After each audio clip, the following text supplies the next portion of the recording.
Encontros Acadêmicos, uma iniciativa das Faculdades Integradas Hélio Alonso, dá continuidade ao tema abordado na primeira etapa, sobre a noção de fraternidade na política, na economia, na vida social em geral. E nós paramos no ponto em que a questão da fraternidade estava sendo posta, né, sob o crivo de uma consideração de que ela não pode não ser o fundamento, né, da liberdade e da igualdade. Mesmo, dizia o professor Fernando, mesmo o socialismo soviético, na verdade, ele se esboroou historicamente, né, nas violências do stalinismo, justamente porque, muito provavelmente, essa questão estava mal colocada, como esteve mal colocada na Revolução Francesa e pela história fora. Na primeira parte, o professor Lucchesi se referiu à impossibilidade, se referiu muito corretamente, à impossibilidade de desenvolver-se a fraternidade no capitalismo, né?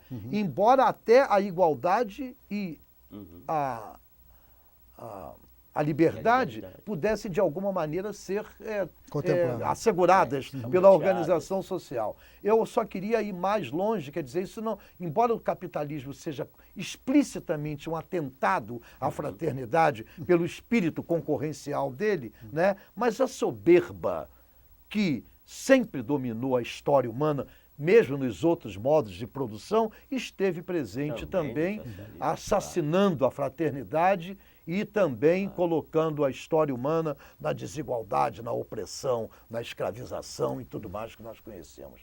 O professor Fernando queria dar continuidade a uma consideração que estava fazendo. Nós estávamos conversando sobre essa caminhada, né? Ou seja, quer dizer, quer dizer, dentro daquela minha metodologia escolhida, né? De trabalhar com a história dos conceitos, mas também tentando trabalhar o contexto onde esse conceito existia, para não ficar aquelas ideias descarnadas, né? Uma ideia como se não tivesse seres humanos atrás daquelas ideias. Eu fui fazer o quê? Eu fui fazer uma releitura dos clássicos sob esse ponto de vista. Né? Os clássicos do liberalismo e depois os clássicos do socialismo. Né? E, na realidade, o que a gente percebe é o quê? É que esse conceito de fraternidade, essa ideia de fraternidade, que está muito presente, por exemplo, no Locke, quando fala de tolerância, mas basicamente tolerância religiosa, essa era a questão dele, né? Sofre um deslocamento. Sofre um deslocamento de que tipo, né? Quer dizer, eu acho, aí a sensação que eu tenho qual é? É que como havia uma carga, né, conotativa muito grande do termo fraternidade, como se fosse sinônimo da caridade cristã, tá certo? Ou da mera caridade cristã, certo? Sim. Você vai encontrar o quê? Que esses autores todos tomavam muito cuidado para usar esse termo, tá certo? Por quê?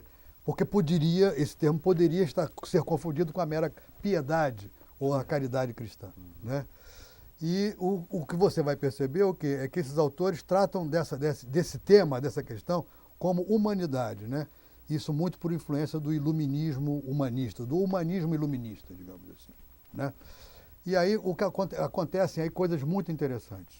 Eu, ao terminar o trabalho sobre liberalismo, eu resolvi escolher um autor brasileiro, né? Ou seja, alguém do Brasil que tivesse lidado com essa questão. E eu escolhi o Joaquim Nabuco. Dedicou a vida à inclusão. Isso, né? perfeito. Dedicou a vida para acabar, quer dizer, para redimir uma raça, né? No Brasil e tal, esse negócio todo. Ele usa, nos grandes livros dele, no abolicionismo e, sabe, na minha formação, que são os 2 livros que eu estudei, basicamente, ele usa a palavra fraternidade 2 vezes, mas usa centenas de vezes a palavra humanidade e seus derivados. Tá certo? Ou então você percebe o quê?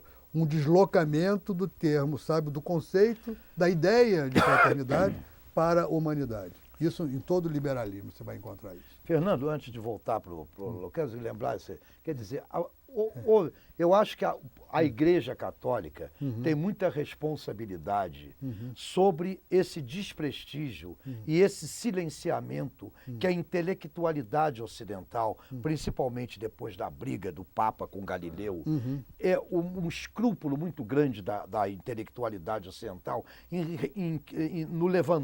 no relevantar as ideias do cristianismo, porque realmente ficou uma opressão muito grande, ou em nome do cristianismo cometeram-se barbaridades horrorosas institucionalmente, né? Então esses autores, mesmo no reconhecimento de que a fraternidade, em última instância, tem que estar no fundamento de uma vida boa, de uma vida social, de uma organização política melhor, eles procuram justamente, até terminologicamente, né? Eles evitam a questão da piedade, da caridade, falam em humanidade, mas é numa tentativa de se desviar realmente dessas palavras, desses termos do cristianismo muito carregados da mensagem original do cristianismo. Eu acho isso lamentável e eu acho que nós estamos vivendo historicamente um momento oportuno e necessário para começarmos a rever esse recalcamento do cristianismo. De um cristianismo que não é a Inquisição espanhola e não é a opressão do Papa sobre Galileu. Não é a perseguição, é uma outra coisa. Eu queria agregar a isso uma questão e vamos ver se...